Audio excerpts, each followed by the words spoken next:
This channel is supported by TrueFire. TrueFire is an online library of lessons from some of my favourite players. There's thousands of lessons on there. You can use the promo code JNC40 to get 40% off of any of their courses.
Do a bit of a video just kind of looking at the year in gear 2023, not just from my perspective, but kind of looking at some of the best selling stuff from Reverb, some notable things that were new or that sort of thing.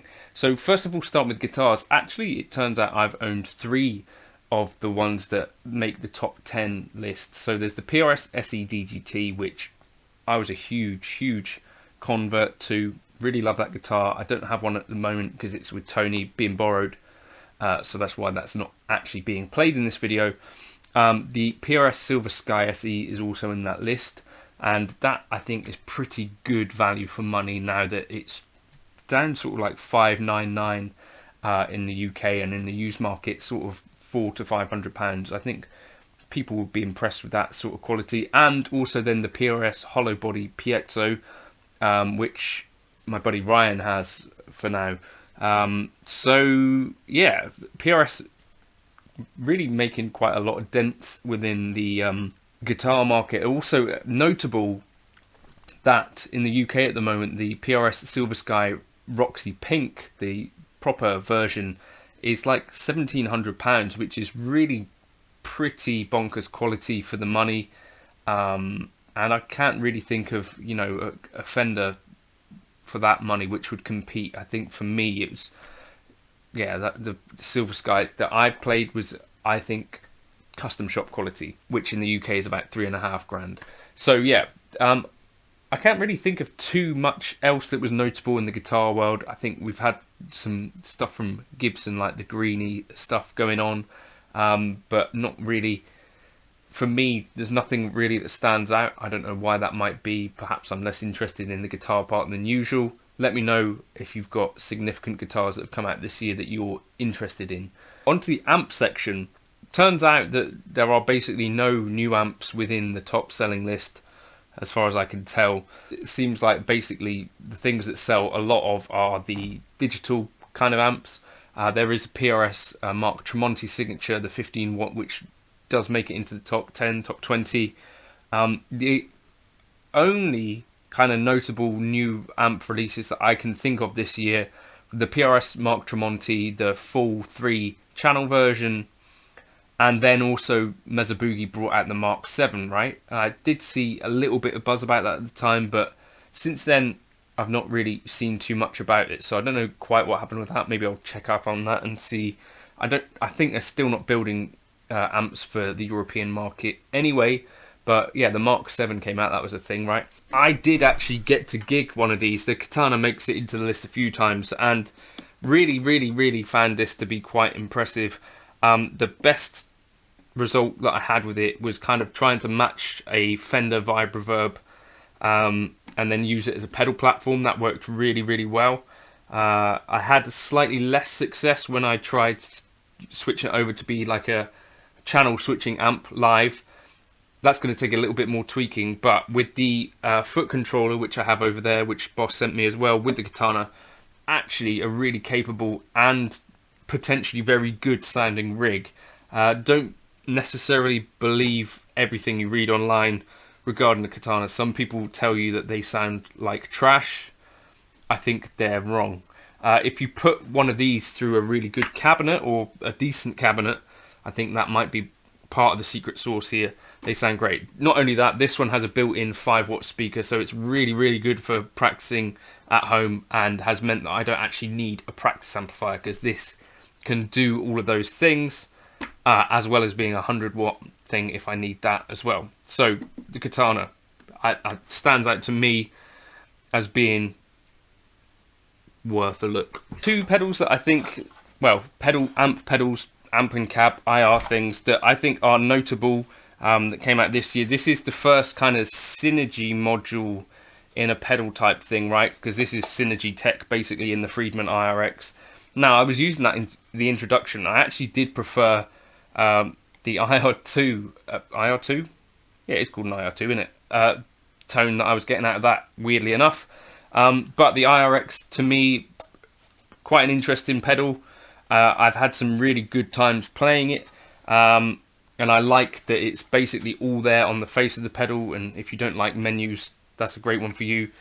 The Boss IR2 I actually think is a little bit of a game-changing pedal. I've done other videos on this, but I'm imagining that people are starting to just about be able to get their hands on them, and I think it'll be interesting in 2024 to see if you get loads of these on the used market, or if they're actually ending up on people's boards, because it actually solves quite a few of the things that I feel like people wanted from either the Iridium or the Universal Audio Effects pedals. So those are my kind of 2 interesting amp pedal bits of the year. I've done plenty of videos on those individually, if you're interested. The best-selling new pedal of the year was the Strymon Cloudburst, which is kind of interesting because I felt like that's probably a little bit of a niche pedal. I did have one and I thought it sounded pretty good. My favourite bit of it was the synth aspect up front. But we've also seen since 2 other smaller format Strymon pedals, which end up being, I think, roughly sort of £100 cheaper than the other full version Strymon pedals. And they are a bit more small, potentially a bit more board friendly. And they, I think, look pretty cool. I did a video kind of discovering, you know, why it is that folks dig the Strymon stuff so much. These have been loaned to me But I do really appreciate them. I don't own any Strymon gear, but potentially in the future I might. So those are some other releases this year that I think are worth a look. At the higher end for kind of digital modeling gear potentially, but with the analog drive-through, I think really impressive stuff. I guess surprising gear as well for me this year. The Boss IR2, surprising because I was actually really excited to hear how good this sounded in other people's demos, like Leon Todd's, and getting it in front of me on my board, just feeling how responsive the Plexi in particular sounds and feels to play. It's not necessarily the first thing that folks think of when it comes to Boss gear. I don't think there's like the sexiness to it, and people have the highest opinion of some of the modelling, but this has really been quite surprising for me. Oh, I also wanted to shout out on TrueFire, my favourite course that I've checked out this year, the Tim Miller Creative Arpeggio Design. I think that one for me is the one that stands out as being most interesting. You can use the code JNC40 to get 40% off of any of their courses, or JNC100 to get $100 off of their All Access Pass. With the All Access, you can dip in for a full year to any of their courses and, you know, make the most of their wealth of instructors that you've got on there. You know, Robin Ford, Andy Timmons, etc. That's a baby screaming. Other surprising gear that I didn't really see coming, and it's taken me a while to come around to the idea of why this might exist on a board, the Line 6 HX1. My favourite Line 6 product is the HX Stomp, which I think really you get an incredible amount for your money. The HX1 is born of the concept of the Line 6 M5, where it's going to be your sort of Swiss Army knife, does one thing at a time type pedal, I think, more so than anything else. So it's one effect at a time, but of course it's got MIDI capabilities, so you could have it doing lots of things if you set it up in that way. For me personally, the idea would be either this does like pitch shifting live, you know, like in place of a Digitech Whammy DT, or maybe if you put it on a normal board to do stuff like, for me, my delay sounds, it could work really well for that. Or, you know, you think, right, I need a wah for this particular gig, or some specialized effect. The HX1, I think, easier to integrate into a normal board than the other Helix products. Has a tuner built in as well, has expression capability, and has most of the algorithms and sounds from the Helix stuff. So I didn't see this one coming. I wouldn't have predicted that, but I think it was a fairly interesting pedal. For me, I don't think I was particularly the target audience, so I can find uses for it, but it wouldn't necessarily be the thing that jumped out at me as being the release of the year, but it was certainly a surprise. I guess the biggest surprise of all was the Fender Tone Master Pro, which I'm not sure anyone necessarily saw that coming. There was a big amount of interest at the start. There has since been, I think, a bit of a drop-off in interest. I think I'd be interested to see what the future holds for that. I think Cliff from Fractal kind of did a bit of digging, and it did look like there are some odd things going on with that. For instance, the IR block is where the impedance curve is added rather than within the amp block, which is unlike anyone else, and also makes it very difficult to do a meaningful comparison of tones with the Tone Master Pro versus other things. Also would mean that if you use third-party IRs, you'd lose that impedance aspect of an amp sound. Yeah, there's plenty of weird stuff about the Tone Master Pro, to be fair, and it's quite expensive. For me, it did highlight that the Quad Cortex had come quite a long way from launch, and that might actually still be a really attractive thing for some people, if not only for the form factor, which I think is really tidy. But Fender with the FR12, which I bought, I think really did almost knock it totally out of the park, except for the hiss thing, which is a thing for some people.